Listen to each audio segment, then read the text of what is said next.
क'क्राझार जिल्लानि पर्बतजरा महकुमा सिंनि टिपकाइ ओनसोलनिफ्राय शुक्रबारखालि 38 बोसोर बैसोनि सुजित माराक मुंनि सासे एनएलएफबि केडार हमो। जाथायनि सायाव पुलिस बिफाना मिथिहोनाय बादिब्ला एनएलएफबि हानजाया टिपकाइ ओनसोलाव थाथ'नाय बादा एबा टेम्परारि केम्प खालामनानै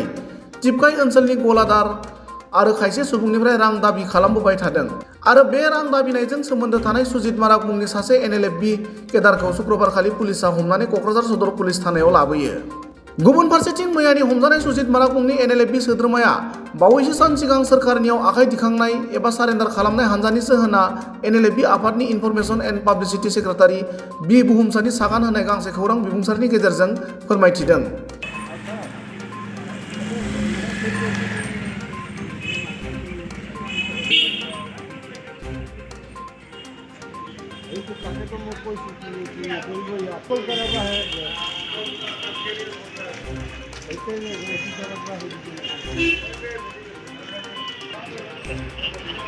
রাস্তাত না লাগে দাদা, আরে কিছু রাস্তাত না লাগে, রাস্তাত না ওপর দেখেছি, রাস্তাত দিয়া দেখে না আমি একদম আইতে গেল আই আগো যাই hello Hãy subscribe cho kênh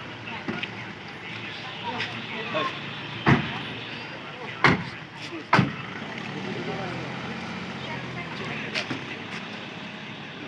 bỏ lỡ những video hấp dẫn.